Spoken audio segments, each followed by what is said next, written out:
कि नहीं, नीतीश कुमार ने जो दिया है, नीतीश कुमार जो फैसला किया है, नीतीश कुमार ने जो और केंद्र की सरकार ने मिलकर के जो योजनाएं बनाई है, वो योजना आम जनता के लिए, आम लोगों के लिए काफी फायदेमंद। ये सारी घोषणाएं, सारी रणनीतियां, सरकार की योजनाएं और दूसरी तरफ विपक्ष का लोक लुभावने वादे। तेजस्वी यादव को इसलिए परेशान होना पड़ेगा कि तेजस्वी यादव को लेकर के जो यादवों का एक परसेप्शन है कि यादव तेजस्वी यादव को छोड़कर किसी को वोट नहीं कर सकते हैं, तो ये कहा गया 64 यादव जो जीत करके आते थे, अब ये 45 पर पहुंच गया है। तो ये जो सर्वे है वो कहीं ना कहीं इशारा ये कर रहा है कि एनडीए की तरफ कहीं ना कहीं स्विच कर रहा है। ओरमा ग्रुप, जो सोचता है वो करता है, आपके अपने सपनों का आशियाना। नमस्कार, भारत लाइव देख रहे हैं। पूरा नाम है उत्तम कुमार। हमारे खास कार्यक्रम महाभारत 2025 में आपका स्वागत है। बिहार में बिहार विधानसभा का चुनाव होने वाला है। ऐसे में बिहार में किसकी सरकार बनेगी, बिहार में किसका पलड़ा भारी है। जो सर्वे रिपोर्ट सामने आए हैं वो काफी चौंकाने वाले हैं। पूरे मामले पर बातचीत करने के लिए हमारे साथ बाबा मौजूद हैं। बाबा से ही बातचीत करेंगे। क्या कुछ कहेगा बाबा? सर्वे रिपोर्ट तो काफी चौंकाने वाला है। देखिए उत्तम, जैसे जैसे चुनाव का नजदीक आता जा रहा दिन, वैसे वैसे आप चौंकिएगा, रोज चौंकिएगा। खैर, हम लोगों के लिए तो सामान्य सी बात हो गई है, लेकिन आम लोगों के लिए चौंकने वाली बात होगी। अलग अलग मीडिया चैनल्स हैं, अलग अलग पॉलिटिकल पार्टियां हैं, अलग अलग प्रवक्ता हैं, सब अपने अपने स्तर से जो बयान देंगे, उन बयानों से लोगों को कहीं ना कहीं एक भ्रम पैदा होगा। भ्रम इसलिए पैदा होगा कि जो मीडिया चैनल्स हैं, सर्वे एजेंसियां हैं, वो सर्वे करके कुछ और बताएंगी। आप जो खबर करने जाइएगा उसमें नमक मिर्च थोड़ा मिलाइएगा, और पता चलेगा कि चुनाव का पूरा दशा और दिशा बदल गया। लेकिन जो आज हम सर्वे लेकर के आए, दो तुलनात्मक सर्वे हम करेंगे। एक, जो सर्वे अब तक होते आए हैं, उस सर्वे ने अपनी दिशा बदली है। जैसे कभी कभी आप देखते हो, कभी ट्रेन को देखे हैं, जहाँ स्टेशन पे ट्रेनों का रूट चेंज होता है, वहां देखे हैं हर पटरी के साथ एक सब्सिडी पटरी रहता है लगा हुआ, और ट्रेन जो ऐसे आती है ना, तो यहीं से दिशा चेंज कट के निकल जाती है। बिल्कुल उसी अंदाज में ये पूरा का पूरा जो है बिहार का जो रेलवे लाइन है, इसमें कई अब मोड़ मुड़ने लगे हैं। चुनाव का जो रेलवे लाइन है, अब इसमें कई चीजें मुड़ेंगी। और साथ साथ आप देख रहे होंगे कि जो पॉलिटिकल पार्टी के नेता हैं, उनका भी जमावड़ा हो गया है। आप ये खबर कर रहे थे, मैंने सुना था, जिसमें आपने बताया था कि बिहार के प्रभारी वगैरह सब बदल गए हैं, चुनाव प्रभारियों की नियुक्ति हुई है, सह प्रभारी आए हैं, चुनाव की दिशा बदल गई है, और पुराने लोगों को लाया गया है जो एकदम मजे हुए खिलाड़ी, उन लोगों को लाया गया बिहार एक बार फिर से, जो 2014, 2015 में, 2020 में अपनी भूमिका निभाते थे। अब जो वर्तमान परिस्थिति बनी है, उस परिस्थिति में इन दो सर्वे को अगर देखेंगे आप, तो आपको साफ इससे एकदम अलग तरह का नजारा देखने को मिलेगा। हालांकि अभी भी मामला बहुत हद तक अगर कहा जाए ना, तो 18-20 का नहीं है, 19-20 का है। अभी भी पलड़ा बहुत ज्यादा ऊंच नीच नहीं हुआ है। सर्वे की बात करें हम, तो इसमें कुछ सर्वे जो जातियों से जुड़ा हुआ है, वो बहुत सारी बातें वो कह रहा है। एक तो ये कह रहा है कि आधा दर्जन ऐसी जातियां हैं जो चुनाव को प्रभावित करती हैं, और इस बार 2025 के चुनाव में चाहे जितने भी मुद्दे आप ला दें, लेकिन उन मुद्दों के साथ साथ आप जातियों को अलग करके नहीं देख सकते इस चुनाव को। नीतीश कुमार ने बहुत सारी घोषणाएं कर दी, आपको पता है। उन घोषणाओं का प्रभाव और उसके बाद जो लोगों के विचार आए, आम जनता के विचार की मैं बात कर रहा हूं, उनमें से 90% लोगों का ये मत है कि नहीं, नीतीश कुमार ने जो दिया है, नीतीश कुमार जो फैसला किया है, नीतीश कुमार ने जो और केंद्र की सरकार ने मिल करके जो योजनाएं बनाई है, वो योजना आम जनता के लिए, आम लोगों के लिए काफी फायदेमंद है।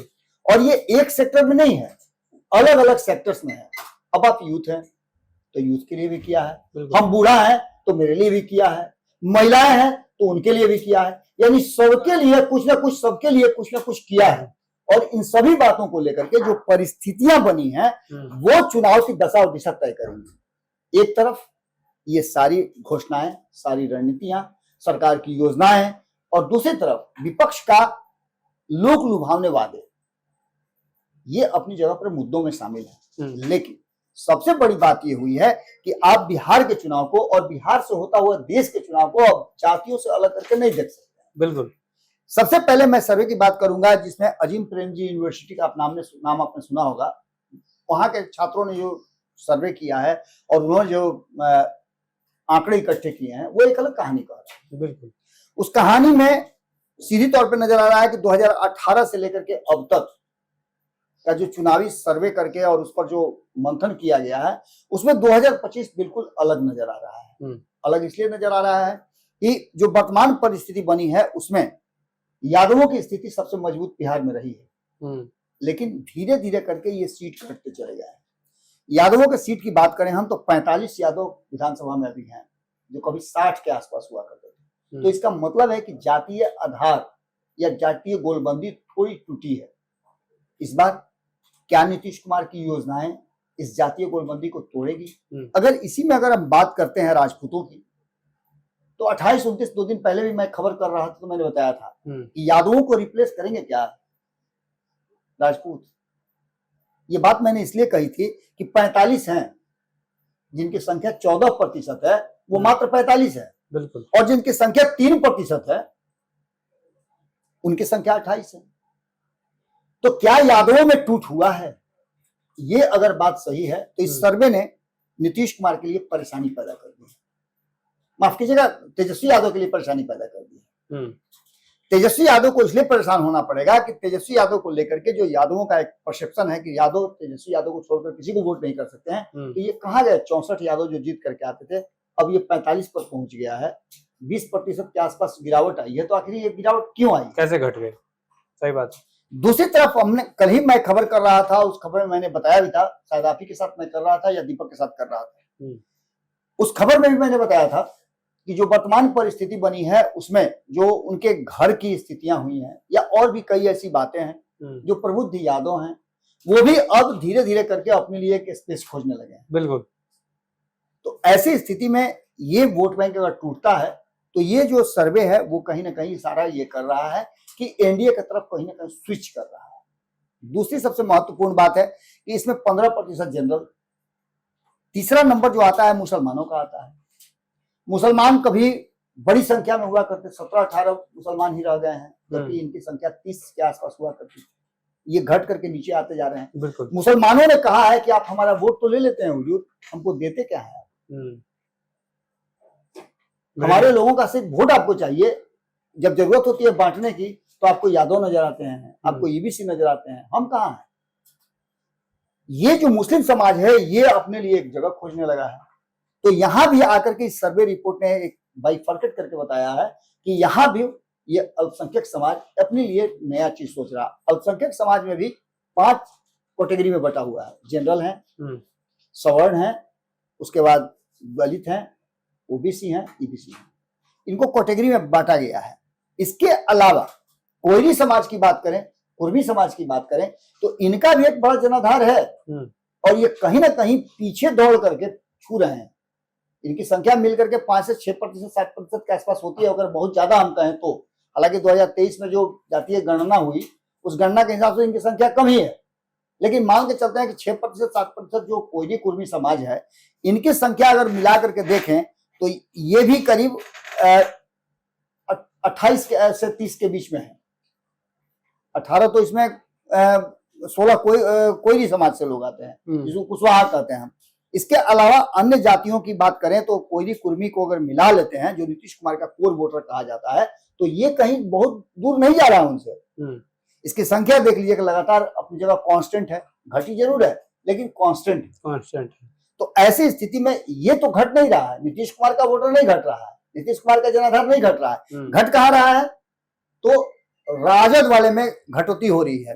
और इस परिस्थिति को अगर बढ़िया से देखा जाए तो एक बात तो साफ साफ नजर आ रहा है कि कहीं ना कहीं जो बदली हुई परिस्थिति है वो कहानी अलग कह रही है। इसमें सबसे बड़ी बात है कि जो तिरहुत की बात करें, हम पटना की बात करें प्रमंडल की, मगध प्रमंडल की, पूर्णिया प्रमंडल की बात करें, तो इन सभी में जो संख्या है, जो बातें हैं, वो घूम फिर करके इस बात की तरफ इशारा करती हैं कि यहां भी लोगों में एक छोटा सा डिमांड और टूटन आया है। कुछ लोगों का व्यक्तिगत डिमांड है, कुछ लोगों का सार्वजनिक डिमांड है, और इन डिमांडों को लेकर के भी जब नीतीश कुमार पूरा करेंगे तो लोगों का रुझान नीतीश कुमार की तरफ ही होगा। बिल्कुल। एनडीए में दिखाया जा रहा है इसमें कि 152 लोगों को टिकट दिया गया था, यादव, कोयरी, कुर्मी, मुसलमान, इसमें लौकू समाज है, राजपूत, भूमिहार, सबको मिला करके 152 टिकट महागठबंधन ने दिया था, जिसमें से जीतने वालों की संख्या जो है वो 2020 में 136 माने 63% लोग जीत करके आए।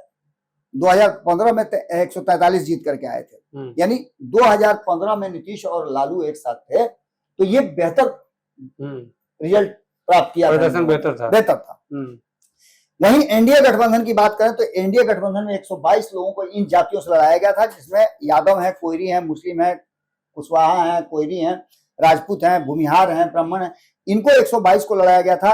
इनका जो आंकड़ा है वो 50% के आसपास आता है, यानी इनकी संख्या जो है 122 में लगभग ये 50% यानी 100 यानी 70 के आसपास ये जीत करके आए थे। तो ये आप मान के चलिए, इसमें से यादवों की संख्या 2020 में 52 थी, आरजेडी के 35 अकेले थे।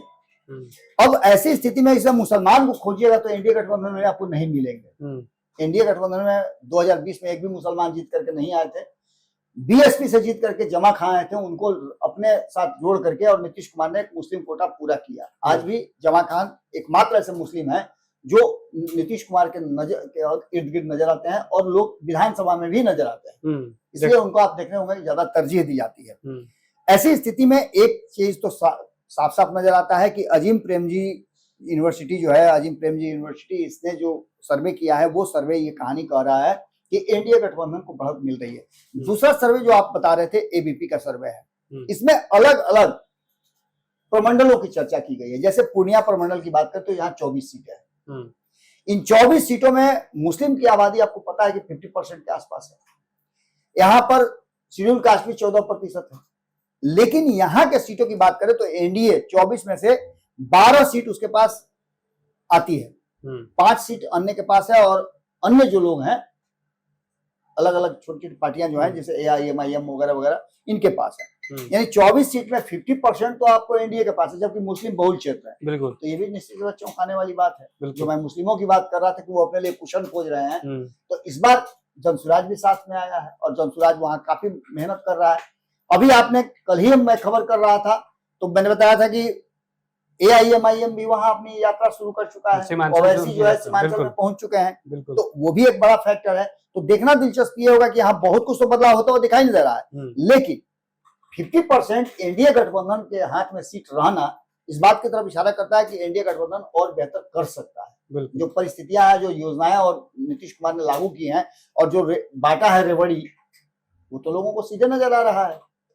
इसके अलावा बात शाहाबाद की कर लीजिए तो शाहाबाद की 22 सीट है। इस 22 सीटों में सबसे ज्यादा अगर कहीं डैमेज एनडीए गठबंधन को किया है 2020 में तो ये शाहाबाद का क्षेत्र है। 22 सीटों में से मात्र 2 सीट जो है वो एनडीए गठबंधन को आया था, बाकी की 20 सीटें में से 19 सीट और किसी को गई थी और बाकी अन्य लोगों को गया था। इसमें से 15 जो है इंडिया गठबंधन में था, 9 सीट जो है इसमें से माफ कीजिएगा जो 2 सीट है एनडीए गठबंधन को गया था और महागठबंधन को नहीं, 1 सीट जैसे मैंने बताया भी कि अन्य को गया था। बिल्कुल।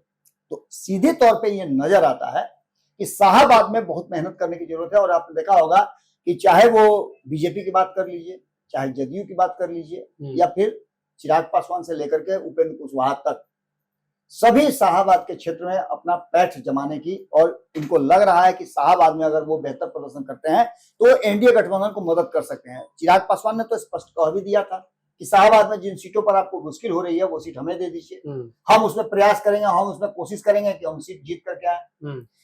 ऐसी स्थिति में यहाँ शाहाबाद की परिस्थितियां बदल सकती है, और इसका बदलना जो है आपको नजर आया होगा जब 2024 में उपचुनाव हुए थे।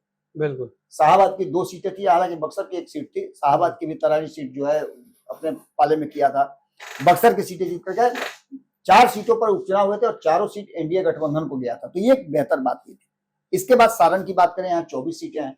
यहाँ की 24 सीटों में भी मुस्लिम आबादी 15%, शेड्यूल कास्ट 15% और 2020 में जो रिजल्ट आया था यहाँ भी डैमेज हुआ था एनडीए गठबंधन, मात्र 9 सीटें आई थी और 15 सीट इंडिया गठबंधन को गया था।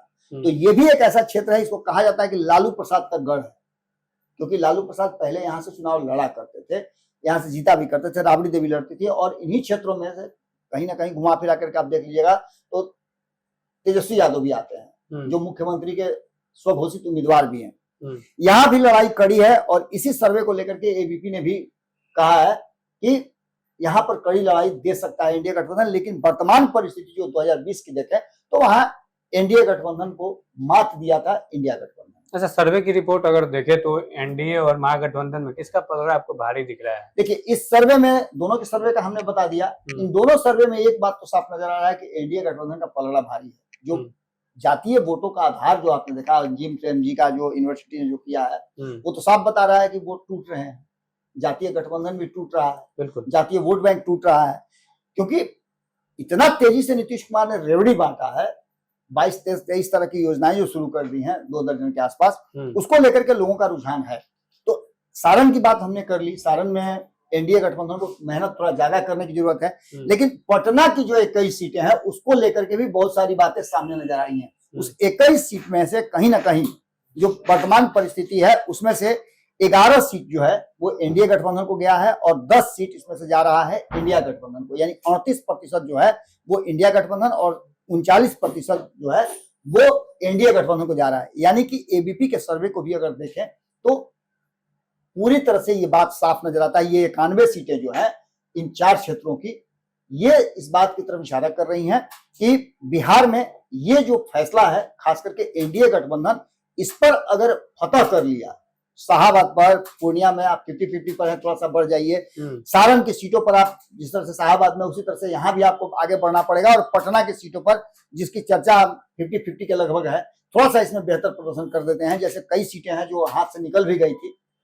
इसको लेकर दानापुर की सीट निकल गई थी, एक सीट तो वो भी बढ़ता। तो ऐसी स्थिति में ये सभी देख करके सर्वे के बाद इस बात की तरफ इशारा कर रहा है कि चुनाव घोषणा से पहले ये जो विधानसभा का रिजल्ट है वो एक तरह से समझिए तो इस सर्वे रिपोर्ट ने निकाल दिया है। अभी भी एज में एनडीए गठबंधन है, लेकिन और थोड़ा सा उसको बेहतर करने की जरूरत है। जैसा कि इस सर्वे में बताया जा रहा है कि इन क्षेत्रों में आप पिछली बार कमजोर थे, इस बार आप आगे होने की कोशिश कर रहे हैं। यानी कि सीधी तौर पर आप समझ लीजिए कि जो सर्वे आज से 2 महीने पहले आ रहे थे उस सर्वे में बदलाव हुआ है, और चौंकाने वाला सर्वे यह है कि एनडीए गठबंधन को स्पष्ट बहुमत आता हुआ दिखाई दे रहा है। हालांकि अभी 60 दिन पहले का ये सर्वे है, अभी और कई सर्वे आएंगे, परिस्थितियां अभी और भी बदलेंगी, मुद्दे जब आएंगे, बातें होंगी तो निश्चित रूप से। लगातार आप योजनाओं की बात कर रहे हैं। अभी जो है बिहार में 2 दिवसीय कोर कमेटी बीजेपी का बैठक चल रहा है, उसमें भी लगातार हमने जब वहाँ जो मंत्री हो गए या पूर्व मंत्री विधायक जो सब पहुंच रहे हैं कोर कमेटी की बैठक में, उनसे जब सवाल किया तो बार बार लगातार वो एक ही बात कर रहे हैं कि केंद्र में और राज्य सरकार के द्वारा जो योजनाएं चलाई जा रही है, तो ग्राउंड स्तर पे लोगों का जो है उसका लाभ मिल रहा है कि नहीं मिल रहा है, इस चीज पर ज्यादा जोर दिया जा रहा है। देखिए, किसी भी योजना को जब आप लागू करते हैं बिल्कुल, तो ये फर्ज आपका बन जाता है कि लोगों को उस योजना से अवगत भी कराया जाए। हालांकि हमारे सर्वे रिपोर्ट में और हमारी टीम ने जहां ग्राउंड रिपोर्ट पेश किया है, बिल्कुल ग्राउंड सर्वे किया है, उसके आधार पर तो हमें लग रहा है कि लोगों को पता है। महिलाएं चीख चीख करके कह रही हैं कि 10,000 रुपया मेरा बकरी खरीदेंगे, कोई कह रहा है गाय खरीदेंगे, कोई कह रहा है सब्जी की दुकान करेंगे, और 10,000 को 20,000 बनाएंगे, 20,000 से फिर 50,000 बनाएंगे, और फिर 2 लाख लेकर के और बड़ा हम बिजनेस करेंगे। आपने सुना भी होगा। बिल्कुल। तो कहने का तात्पर्य यह है कि ये चीजें जो है जिस अंदाज में नीतीश कुमार ला रहे हैं, उसी अंदाज में एनडीए गठबंधन को ये बात कही भी जा रही है कि एनडीए गठबंधन के लोग एकजुट होकर के और जो योजनाएं हैं केंद्र की और राज्य की, सम्मिलित रूप से जाकर के आम जनता को समझाएं कि हम उनको लाभ क्या दे रहे हैं, और ये चुनाव में बहुत असर करते हैं। निश्चित रूप से ये कारण एक बड़ा कारण है जिसने अचानक से इस सर्वे को बदला है। 2 महीना पहले हम क्या कहते थे, कांटे की टक्कर है, पसना की जरूरत है। आज हम खुल करके ये बात सर्वे के आधार पर कह सकते हैं, और हमारी टीम ने भी जो रिपोर्ट पेश किया है उससे साफ लग रहा है कि एनडीए गठबंधन को एज है। नीतीश कुमार एक बार फिर से लीड करते हुए दिखाई दे रहे हैं। सबसे ज्यादा लोग जो 125 यूनिट बिजली की तारीफ करते हैं। बिल्कुल। देखिए, बहरहाल इस खबर में इतना ही। उम्मीद है आपको हमारा यह कार्यक्रम आपको बेहद पसंद आया होगा। बने रहिए आप हमारे साथ, देखते रहिए भारत लाइव। धन्यवाद। आपके सपनों को हमने सजाया है, ई होम्स पैनोरामा को हमने बनाया है। ई होम्स मेरा एक सपना था जिसपे मैं पिछले 4 साल से काम कर रहा था। हमने जो बनाया है वो सबने है माना। ई होम्स पैनोरामा में हो आपका भी आशियाना। और फाइनली हमने 2021 में इस प्रोजेक्ट को लॉन्च किया। बहुत लोग अप्रिशिएट कर रहे हैं कि पूर्णिया जैसे शहर में, बिहार के, एक तो बिहार की बात करें उसमें भी पूर्णिया जैसे छोटे जगह में इस तरह का लाइफस्टाइल देना, ये सुन के हम लोगों को बहुत अच्छा लगता है। ई होम्स में हमने कुछ और भी किया है, जैसे हम जिस जगह में रह रहे हैं हमारे फैमिली सिक्योर हो, उनको सिक्योरिटी का ध्यान में रखा है। आपकी सुविधा और सुरक्षा आपके लिए खास है। ये आपका विश्वास है। इसमें आर्टिफिशियल इंटेलिजेंस का 7 लेयर सिक्योरिटी का हमने इस्तेमाल किया है। लस ग्रीन कैंपस को बनाया है। यदि हमारा बाउंड्री वाल है तो वो वर्टिकल गार्डन है। ये जितनी भी फैसिलिटी होता है एक इंटरनेशनल टाउनशिप में ई होम्स है, ये हम लोग विश्वास नहीं कर पा रहे हैं। जो भी हमारे मित्र दोस्त या जो भी हमारे बाहर के बाहर आते हैं तो हम लोगों को बहुत अच्छा सुनने को मिलता है और बहुत अच्छा क्रेडिट मिल रहा है। वो सारा हमने सिर्फ एक बिल्डिंग नहीं बनाया, हमें एक बहुत अच्छा लाइफस्टाइल दिया ई होम्स में, और मेरा एक सपना था जिसको मैं आज फुलफिल होते हुए देख रहा हूँ। ये आपका आवास है। ई होम्स पैनोरामा में अब आपका निवास है। E homes panorama, luxurious lifestyle redefined. Panorama group, जो सोचता है वो करता है। अगर ये वीडियो पसंद आई और वह बिहार के राजनीति और बिहारियत से सरोकार रखेनी तो सब्सक्राइब बटन दबा के चैनल के सब्सक्राइब कर ली। ओजे एगो घंटी बा, ओकरा बटन दबा देला से कुल सटीक और मारक खबर रुआ मुफ्त में मिल जाई। अगर रुआ पत्रकारिता के हमनी के नया प्रयोग में सहयोग कर चाहतानी तो ज्वाइन बटन दबा दी। पेटीएम नंबर नोट कर ली 938681